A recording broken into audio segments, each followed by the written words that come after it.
রিঙ্কুকে আবার ফিরিয়ে আনা হয়েছে সেই মাটির নিচের ঘরটায়। সেখানে অবশ্য এখন মোম জ্বলছে। সেই মোমের পাশে চুপটি করে বসে আছে জানকী। তার অবশ্য মুখ আর হাত পায়ের বাঁধন এখন খোলা। জানকীকে দেখে রিঙ্কুর একটু লজ্জা করল। সে মুখটা ফিরিয়ে রইল অন্যদিকে। জানকী শান্ত গলায় বলল, এসো বহিন, আমি তোমার উপরে রাগ করিনি। আমি তো আগে জানতাম না যে এরা তোমাদের জোর করে ধরে রেখেছে। আমাকে বলেছিল তুমি একটা পাগল, তাই তোমাকে বুঝিয়ে সুঝিয়ে শান্ত করাই ছিল আমার কাজ। তোমাকে এরা কেন ধরে রেখেছে? রিঙ্কু মুখ না ফিরিয়ে বলল, আমি তা কি করে জানবো? জানকী বলল, আর একজন খোঁড়া বাবুকেও নাকি এরা হাত পা বেঁধে রেখে দিয়েছে। এবার রিঙ্কু মুখ ফিরিয়ে ব্যস্তভাবে বলল, কোথায় কোথায়? জানকী বলল, সেটা ঠিক জানি না।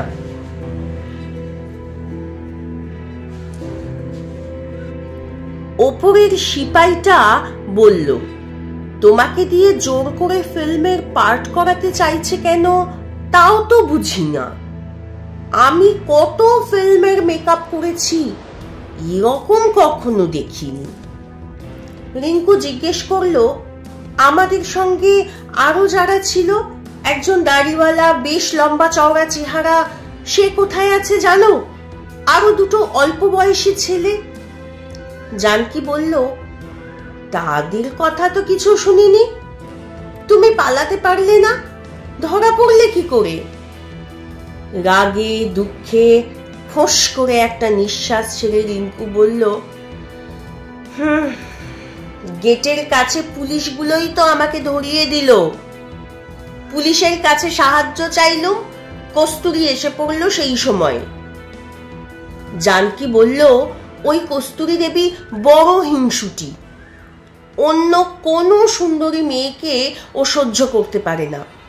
তোমাকে খুব কষ্ট দেবে। এখন তো শুনছি সুজাতা কুমারীর পার্টির যে জায়গাটা ডামি দিয়ে করাবার কথা, সেই জায়গাটা তোমাকে দিয়ে করাবে। রিঙ্কু বলল, ডামি মানে? জানকী বলল, সিনেমায় ডামি কাকে বলে জানো না? মনে করো ফাইটিং সিন, হিরো একজনের সঙ্গে ঘুষোঘুষি করছে। সেখানে কিন্তু সত্যিকারের হিরো লড়ে না। হিরোর মতো পোশাক পরে আর একজন খুব ঘুষি চালায়। ক্যামেরার কায়দায় তাকেই হিরো বলে মনে হয়, তাকেই বলে ডামি।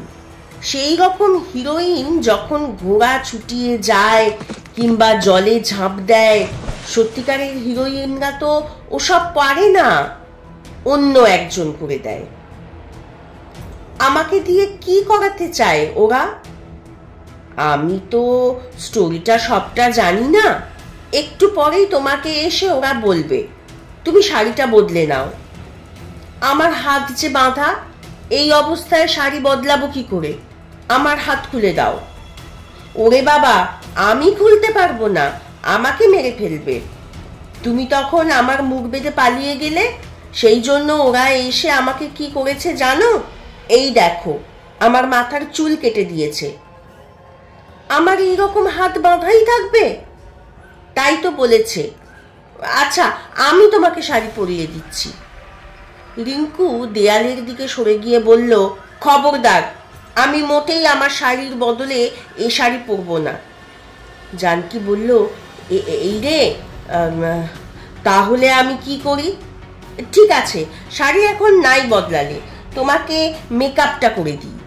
চোখে কাজল দিতে হবে, গালে লাল রং মাখতে হবে। রিঙ্কু বলল, আমি ওসব কিছু মাখবো না, কিছুতেই মাখবো না। জানকী কাঁদো কাঁদো হয়ে বলল, তুমি কোনো কথাই শুনবে না? আমি তো তোমার উপর জোর করতে পারবো না।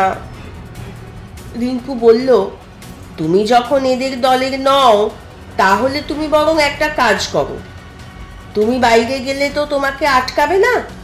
তুমি গিয়ে দেখে এসো সেই যে খোঁড়া ভদ্রলোককে ওরা হাত পা বেঁধে রেখেছিল তিনি ছাড়া পেয়েছেন কিনা। আর একজন লোককে খুঁজবে, ওই বললুম সারা মুখে দাড়ি, লম্বা চওড়া, মাথার চুল বাবরি মতন। তাকে বলবে আমাকে এখানে আটকে রেখেছে, আমার নাম রিঙ্কু। জানকী বলল, এই অন্ধকারের মধ্যে আমি তাদের কোথায় খুঁজে পাবো? একটুখানি ঘুরে দেখো, বুঝতে পারছো না আমাদের কতখানি বিপদ?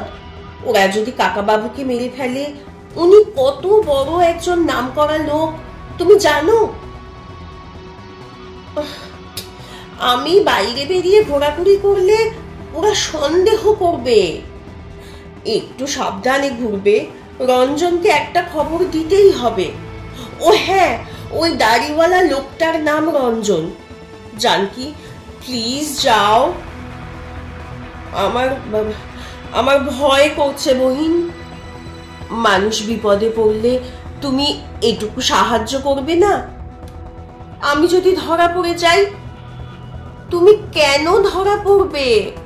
তোমাকে তো ওরা আটকে রাখেনি, তুমি কাজ করতে এসেছো। যাও লক্ষ্মীটি, আমাদের বিপদ কেটে গেলে তোমাকে আমি একজোড়া সোনার দুল উপহার দেব। জানকী থুতনিতে আঙুল দিয়ে চিন্তা করতে লাগলো। রিঙ্কু তাকে তাড়া দিয়ে বলল, যাও, আর দেরি করো না। জানকী বলল, আচ্ছা ঠিক আছে, যাচ্ছি।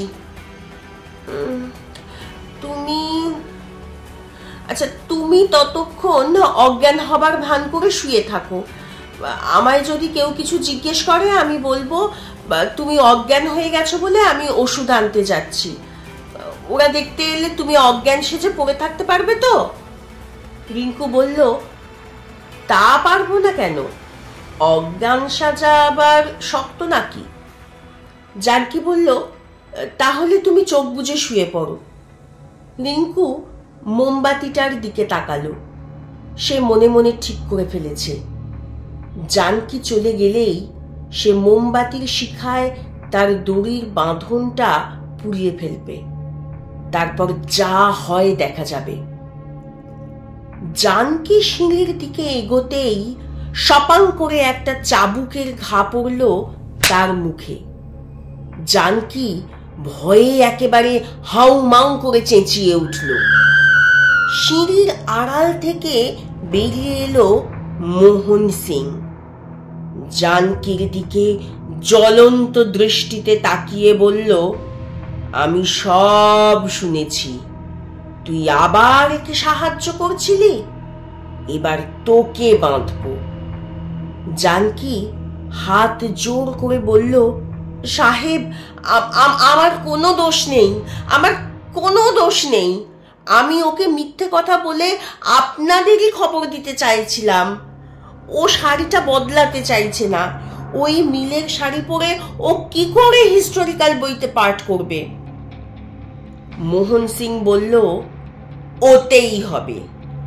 মেয়েটা যদি যেতে না চায়, জোর করে ওকে তুলে নিয়ে যাব। তুই মাথার দুধটা ধর, আমি পা দুটো চেপে ধরছি। রিঙ্কু সঙ্গে সঙ্গে উঠে দাঁড়িয়ে বলল, আমাকে নিয়ে যেতে হবে না, আমি নিজেই যাচ্ছি। মোহন সিং রিঙ্কুর হাতের দড়িটা ধরে টেনে বলল, চল। মাঠের মধ্যে দিয়ে রিঙ্কুকে টানতে টানতে এনে দাঁড় করানো হলো বিট্ঠল স্বামী মন্দিরের পিছন দিকটায়। সেখানে এখন বড় বড় আলো জেলে একটা ক্যামেরা সাজানো হয়েছে। 10-12 জন লোক ঘোড়ায় চেপে বসে আছে আগেকার দিনের সৈনিকের মতো সাজ পোশাক করে। নকল শর্মাজির ছবি তোলা হচ্ছে সেই সব অশ্বারোহী সৈন্যদের সঙ্গে। রিঙ্কুকে একজন লোকের সামনে বসিয়ে দিয়ে মোহন সিং বলল, দেখি সে কে, আমি আসছি। ছোট ভাঙা মন্দিরের মধ্যে সেই শিবলিঙ্গটিকে অনেক ঠেলাঠেলি করেও আর এক চুলও নাড়ানো যায়নি। সুড়ঙ্গের মধ্যে যে কি হচ্ছে তা কিছুই বোঝা যাচ্ছে না। 4 জন বন্দুকধারী গার্ডকে দাঁড় করিয়ে দেওয়া হয়েছে তার চারপাশে। বিঠ্ঠল স্বামী মন্দিরের বৃদ্ধ পুরোহিতকে ঘুম থেকে তুলে এনে কস্তুরী বারবার জিজ্ঞেস করে চলেছে এই শিবলিঙ্গটাকে সে কখনো সরতে দেখেছে কিনা। বৃদ্ধটি বারবার মাথা নেড়ে বলে যাচ্ছে সে জীবনে কখনো দেখেনি। মোহন সিং এসে কস্তুরীকে বলল, এখানে তো পাহারা রইলই, চলো ততক্ষণ আমরা শুটিং সেরে আসি। কস্তুরী বলল, তুমি আগে তোমারটুকু করে নাও, আমি পরে যাব। ওই মেয়েটার মুখখানা ভালো করে মাটির সঙ্গে ঘষে দিও। মোহন সিং বলল, রায়চৌধুরী কোথায় পালাবে? আমি তাকে কিছুতেই ছাড়ব না। তারপর সে শিবলিঙ্গের নিচের বেদিটার চৌকো গর্তে মুখ দিয়ে বলল, রায়চৌধুরী, ভালো চাও তো বেরিয়ে এসো। তোমাদের দলের মেয়েটার গা থেকে আমি ছাল ছাড়িয়ে নিচ্ছি। মোহন সিং এর কথা সুরঙ্গের মধ্যে পৌঁছলো কিনা কে জানে। ভেতর থেকে কোনো উত্তর এলো না। কস্তুরী বলল, আমি অনেক চেষ্টা করেছি, কোনো সাড়া পাওয়া যাচ্ছে না। মোহন সিং দপদপিয়ে বেরিয়ে এলো সেই মন্দির থেকে। শুটিং এর জায়গায় গিয়ে বলল, আরম্ভ করো। খুব রোগা লিকলিকে চেহারার একজন লোককে মনে হলো পরিচালক। সে বলল, আমি সিনটা আগে বুঝিয়ে দিচ্ছি। ঘোড়ায় চড়া সৈনিকেরা প্রথমে দুজন দুজন করে ছুটে যাবে ক্যামেরার সামনে দিয়ে। বেশি দূর যাবে না, কিন্তু একটুখানি গিয়েই পিছন দিক দিয়ে ঘুরে এসে ঠিক আবার আগের মতো ক্যামেরার সামনে দিয়ে যাবে। তাতে মনে হবে পরপর অনেক ঘোড়া ছুটছে। এই রকম ঠিক 4 বার ঘুরে যাবে। শেষবার আর থামবে না, অনেক দূরে মিলিয়ে যাবে। সেটা আমি লং শট নেব। ঠিক বুঝেছ? ঘোড়ায় চড়া সৈন্যদের মধ্যে একজন বলল, হ্যাঁ স্যার, ঠিক আছে। পরিচালক বলল, ঠিক গুনে গুনে 4 বার ঘুরে যাবে, তারপর দূরে মিলিয়ে যাবে। মনে থাকে যেন। এরপর মোহন সিং এর সিন। আপনি এই বন্দিনী মেয়েটাকে আপনার ঘোড়ার উপর আড়াআড়ি ভাবে শুইয়ে নিয়ে যাবেন। মোহন সিং বলল, ঘোড়ার পিঠে নিয়ে যাব না, আমি ওকে মাটি দিয়ে হ্যাঁচড়াতে হ্যাঁচড়াতে নিয়ে যাব। পরিচালক একটু হকচকিয়ে গিয়ে বলল, সে কি, স্ক্রিপ্ট বদলে গেছে? আগে তো ঘোড়ার পিঠে নিয়ে যাওয়ার কথা ছিল। মোহন সিং বলল, হ্যাঁ, বদলে গেছে। পরিচালক বলল, সে কি, বদলে গেল আর আমি জানলাম না? মোহন সিং বলল, যা বলছি তাই শোনো। পরিচালক তবু বলল, পিঠের উপর শুয়ে নিয়ে গেলে পরের সিনটার সঙ্গে, মানে পরে এই মেয়েটির সঙ্গে তো আপনার বিয়ে হবে, তাকে মাটি দিয়ে হেঁচড়ে হেঁচড়ে নিয়ে যাওয়া কি ঠিক হবে? মোহন সিং বলল, হ্যাঁ, এটাই ঠিক হবে, আমি বলছি এটাই ঠিক হবে। পরিচালক বলল, আচ্ছা, তবে হবে নিশ্চয়। ঠিক আছে, আমি টেক করছি। লাইট ঠিক করো। রিঙ্কু চেঁচিয়ে বলল, আমি এই পাঠ করব না। মোহন সিং বলল, এই মেয়েটার মাথায় গোলমাল আছে, এর কোনো কথায় কান দেবার দরকার নেই। অশ্বারোহীদের মধ্যে একজন ফিসফিসিয়ে আরেকজনকে বলল, এই মেয়েটাকে, এ তো সুজাতা কুমারী নয়। পাশের অশ্বারোহী বলল, তাই তো মনে হচ্ছে। এ সুজাতা কুমারী হতেই পারে না। প্রথম অশ্বারোহীটি হাসতে হাসতে বলল, শুনেছি সুজাতা কুমারীর পেট খারাপ হয়েছে। এরা কোত্থেকে একটা পাগলিকে ধরে এনেছে। পাশের অশ্বারোহীটিও হাসতে হাসতে বলল, ঠিক বলেছ পাগল, একদম পাগল। পরিচালক হেঁকে সবাইকে বলল, সব চুপ, টেকিং, স্টার্ট সাউন্ড, ক্যামেরা। অন্যদিক থেকে দুজন বলল, রানিং। অশ্বারোহী সৈন্যরা দৌড়ে গেল ক্যামেরার সামনে দিয়ে। মোট 12টা ঘোড়া, কিন্তু তারা ঘুরে ঘুরে আসতে লাগলো বলে সত্যি মনে হলো অনেক অশ্বারোহী ছুটে যাচ্ছে। ছুটন্ত ঘোড়ার পিঠে সব সৈনিকদের মুখ একই রকম দেখায়। 4 বারের পর তারা মিলিয়ে গেল অন্ধকারের মধ্যে। ঘোড়ার খুরের কপাকপ কপাকপ শব্দ শোনা গেল খানিকক্ষণ। পরিচালক বলল, গুড, ভেরি গুড। এবার মোহন সিং এর সিন। আপনি তৈরি হয়ে নিন।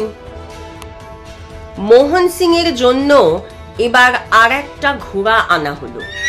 হাতে একটা তলোয়ার নিয়ে মোহন সিং অন্য একজনের কাঁধে ভর দিয়ে সেই ঘোড়ায় চাপল। তারপর বলল, মুকুট, আমার মুকুট কোথায়? একজন এসে একখানা প্রায় আসলের মতো দেখতে রাজমুকুট পরিয়ে দিল তার মাথায়। এবার সে বলল, ওই মেয়েটার হাতের দড়ির একটা দিক আমাকে দে।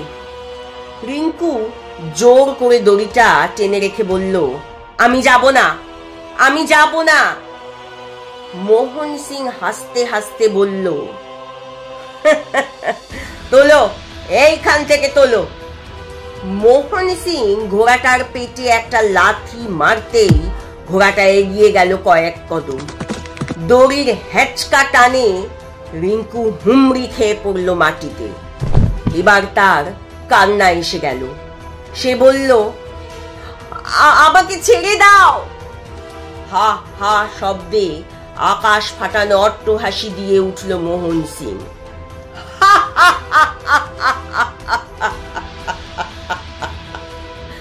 একবার চেঁচিয়েই থেমে গেল রিঙ্কু। সে বুঝতে পারল, কাঁদলে কিংবা কাকুতি মিনতি করলে এরা কেউ শুনবে না, সবাই ভাববে এটাই অভিনয়। পরিচালক বলল, ফাইন, তবে আর একবার করতে হবে, দড়িটা আরো লম্বা হলে ভালো হয়। মোহন সিং বলল, ঠিক বলেছ, যতক্ষণ না ভালো হয় ততবার আমি ওকে মাটিতে ছেঁচড়াবো। ওর হাতে একটা লম্বা দড়ি বেঁধে দাও। রিঙ্কু মাটিতে উপুর হয়ে শুয়ে আছে। বাধা দিয়ে আর কোনো লাভ নেই বলে সে চুপ করে রইল। একজন একটা মোটা লম্বা দড়ি বেঁধে দিল তার দুহাতে। মোহন সিং বলল, মেয়েটাকে আবার দাঁড় করিয়ে দাও, আমি আবার ওকে হ্যাঁচকা টান মারলে ও পড়ে যাবে, সেইখান থেকে ছবি তুলবে, তারপর ওকে অনেকখানি টেনে নিয়ে যাব। পরিচালক বলল, হ্যাঁ ঠিক আছে, তবে প্রথমটায় আপনি আস্তে আস্তে টানবেন, তারপর জোরে। রিঙ্কুকে একটা পুতুলের মতো দাঁড় করিয়ে দেওয়া হলো। দড়ির টানে আবার সে পড়ে গেল। তলোয়ারটা উঁচিয়ে হাসতে হাসতে ঘোড়া ছোটাতে লাগলো মোহন সিং। হঠাৎ উল্টো দিকের অন্ধকার থেকে ছুটে এলো আর একটা ঘোড়া। একজন বিশাল চেহারার অশ্বারোহী তলোয়ার তুলে হা রে রে রে রে বলে চিৎকার করতে করতে এসে প্রথমে মোহন সিং এর তলোয়ারে মারলো এক ঘা। মোহন সিং এর হাত থেকে তলোয়ারটা ছিটকে গেল। ঝোঁক সামলাতে না পেরে সেও পড়ে গেল ঘোড়া থেকে। সেই অশ্বারোহী তারপর এক কোপে কেটে দিল রিঙ্কুর হাতের দড়ি। তারপর রাশ টেনে ছুটন্ত ঘোড়াটাকে থামতেই ঘোড়াটা চিহি করে ডেকে দাঁড়িয়ে পড়ল দু পা তুলে। ঘোড়াটার মুখ ঘুরিয়ে এনে অশ্বারোহী ঝুঁকে পড়লে হাত বাড়ালো। দড়িটা কাটার পর রিঙ্কু উঠে দাঁড়াতেই সেই অশ্বারোহী এক হাতে রিঙ্কুকে তুলে নিল নিজের ঘোড়ায়। তারপর ঘোড়াটা প্রায় ক্যামেরার ওপর দিয়ে লাফিয়ে চলে গেল। অশ্বারোহী আবার চিৎকার করে উঠল, হারে রে রে। সব ব্যাপারটা ঘটে গেল প্রায় চোখের নিমেষে। অন্য সবাই ভ্যাবাচ্যাকা খেয়ে গেল। অনেকেই ভাবলো সেই ব্যাপারটাও বোধহয় সিনেমার গল্পের মধ্যে আছে। মোহন সিং উঠে দাঁড়িয়ে হাত পা ছুঁড়ে বলতে লাগলো, পাকড়ো পাকড়ো উসকো পাকড়ো, ডাকু। অশ্বারোহীটি মন্দিরের এলাকা পেরিয়ে মাঠের মধ্যে এসে পড়েছে। এবার সে ফুর্তিতে বলে উঠল, পৃথ্বীরাজ সংযুক্তা, পৃথ্বীরাজ সংযুক্তা। কেমন দিলুম? ঠিক নিক অফ দা টাইমে এসে পড়েছি। কি গো রিঙ্কু, খুব ঘাবড়ে গিয়েছিলে তাই না? রিঙ্কু বলল, রঞ্জন তুমি কোথায় ছিলে? রিঙ্কু বলল, তোমার কাছেই ছিলুম, চিনতে পারোনি তো? সৈন্য সেজেছিলুম, ক্যামেরার সামনে শুটিং করলুম ঘোড়া ছুটিয়ে। রিঙ্কু বলল, সৈন্য সাজলে কি করে? রঞ্জন বলল, খুব সোজা, আমাকে শরবত খাইয়ে অজ্ঞান করে দিয়ে কোথায় যেন ফেলে দেবার জন্য নিয়ে যাচ্ছিল। এত বড় লাশ তো আর বয়ে নিয়ে যেতে পারে না, তাই ঘোড়ার পিঠে চাপিয়ে নিয়ে যাচ্ছিল এক বেটা। কিন্তু আমাকে তো চেনে না। 1.5 গেলাস শরবত খেয়ে টক করে অজ্ঞান হয়ে গেলেও জ্ঞান ফিরে এসেছে তাড়াতাড়ি। ভেজাল ভেজাল, আজকাল বিষেও ভেজাল। জ্ঞান ফেরার পরেই আমি সেই বেটাকে কাবু করে হাত পা বেঁধে ফেললুম। তারপর তার সঙ্গে আমার পোশাক বদলা বদলি করে ফিরে এলুম এখানে। সৈন্যদের মধ্যে ঘাপটি মেরে বসেছিল। রিঙ্কু বলল, উফ রঞ্জন, যদি আর একটু দেরি করতে তাহলে আমি বোধহয় মরেই যেতুম। রঞ্জন বলল, কেন? পাথরে নাক ঘষে গেছে বুঝি? মুখখানা নষ্ট হয়ে যায়নি তো? তোমার কাছাকাছি দাঁড়িয়ে আমি একবার পাগল, একেবারে পাগল বলে হাসলুম, তখনও আমার গলা শুনেও চিনতে পারোনি? রিঙ্কু বলল, খেয়াল করিনি গো, মনের এমন অবস্থা ছিল। রঞ্জন বলল, ভয় পেয়ে কাঁদছিলে। রিঙ্কু বলল, মোটেই আমি কাঁদিনি। রঞ্জন রঞ্জন, পিছনে আওয়াজ শোনা যাচ্ছে, ওরা তাড়া করে এসেছে। রঞ্জন বলল, শক্ত করে ধরে থাকো পাগলি, এবারে ঘোড়াটাকে পক্ষীরাজের মতো উড়িয়ে নিয়ে যাব। রিঙ্কু বলল, সাবধান সাবধান, সামনে একটা পাঁচিল, ওদিকে যাওয়া যাবে না। রঞ্জন বলল, অন্ধকারে যে কিছুই দেখা যাচ্ছে না। রঞ্জন ঘোড়াটাকে বাঁ দিকে ঘুরিয়ে নিতেই কোনাকুনি এসে কয়েকজন অশ্বারোহী তাকে প্রায় ধরে ফেলল। রঞ্জন বলল, কুছ পরোয়া নেই, ডরো মত রিঙ্কু। তার পাশে একজন অশ্বারোহী আসতেই রঞ্জন তার তলোয়ার তুলল। অন্য অশ্বারোহীটির হাত থেকে 2-3 বার আঘাতেই পড়ে গেল তলোয়ার। রঞ্জন বলল, আরে বেটা, তোরা তো সিনেমার জন্য সৈন্য সেজেছিস, তোরা আমার সঙ্গে লড়তে পারবি? আমি পয়সা খরচ করে ফেন্সিং শিখেছি। দ্বিতীয় সৈন্যটির তলোয়ারের আঘাত করতে না করতেই রঞ্জন বলল, ইস, এই লড়াইটার কেউ ছবি তুলছে না, তাহলে একটা রিয়েল ফাইটিং এর ছবি হতো। আমার ভাগ্যটাই খারাপ। দ্বিতীয় অশ্বারোহীটিও হেরে গিয়ে পালিয়ে গেল। এবার এগিয়ে এলো মোহন সিং। রঞ্জন বলল, এই তো এবার রিয়েল ভিলেন এসেছে, এবার তোমাকে পেয়েছি চাঁদু। দস্যু মোহন সিং, আজ তোমারই একদিন কি আমারই একদিন। মোহন সিং বলল, কোথায় পালাবি তুই? এই দেখ, তোকে খতম করছি। মোহন সিং ঘোড়ার রাশ ছেড়ে দিয়ে দু হাতে তলোয়ারটা ধরে প্রচন্ড জোরে একটা কোপ মারতে গেল রঞ্জনের পিঠে। রঞ্জন সামান্য একটু সরে গিয়ে সেই কোপটা এড়িয়ে গেল। হাসতে হাসতে বলল, এ বেটা কিচ্ছু জানে না, শুধু গন্ডারের মতো গায়ের জোর দেখাতে এসেছে। দু হাতে কেউ সোর্ড ধরে? এটা কি গদা পেয়েছিস? মোহন সিং তলোয়ারের দ্বিতীয়বার আঘাত করার জন্য তোলবার আগেই রঞ্জন তার কবজিতে একটা আঘাত করবে। যন্ত্রণায় চিৎকার করে উঠে মোহন সিং পড়ে গেল তার ঘোড়া থেকে। আহ! রঞ্জন বলল, এবার ব্যাটার গলা কেটে ফেলি, কি বলো রিঙ্কু? রিঙ্কু বলল, ছি, তুমি মানুষ খুন করবে নাকি? মানুষকে কখনো মারতে নেই। রঞ্জন বলল, এই তো মুশকিল, আমাদের বড্ড দয়ার শরীর। এই ব্যাটা সত্যি সত্যি মানুষ কিনা সে বিষয়ে তুমি কি শিওর? রিঙ্কু বলল, তা হোক, তবু তুমি ওকে মেরো না। রঞ্জন বলল, একেবারে মেরে ফেলবো না, তবে কিছু শাস্তি দেবই। তোমাকে মাটিতে ঘষতেছে, ওকে আমি ঘোড়া দিয়ে মারিয়ে দেব। মোহন সিং ডান হাতের রক্তমাখা কবজিটা বা হাতে চেপে ধরে কোনো ক্রমে উঠে দাঁড়িয়েছে। রঞ্জন হুড়মুড় করে ঘোড়াটা চালিয়ে দিল তার গায়ের উপর দিয়ে। ঘোড়াটাকে আবার ফিরিয়ে বলল, একবারে হয়নি, আরো 2-3 বার দিতে হবে। রিঙ্কু বলল, না রঞ্জন, আর থাক। হঠাৎ দুটো বন্দুক গর্জে উঠল দূর থেকে। রঞ্জন বলল, রিঙ্কু মাথা নিচু করো, মাথা নিচু করে প্রায় শুয়ে পড়ো, গুলি ছুটছে। মোহন সিংকে ছেড়ে সে ঘোড়াটা ছোটালো অন্যদিকে। বিড়বিড় করে বলল, কাওয়ার্ডস, আনফেয়ার মিন্স নিচ্ছে। আমার কাছে বন্দুক পিস্তল কিচ্ছু নেই, তবু ওরা গুলি ছুটছে কেন? সামনাসামনি লড়ে যাবার হিম্মত নেই?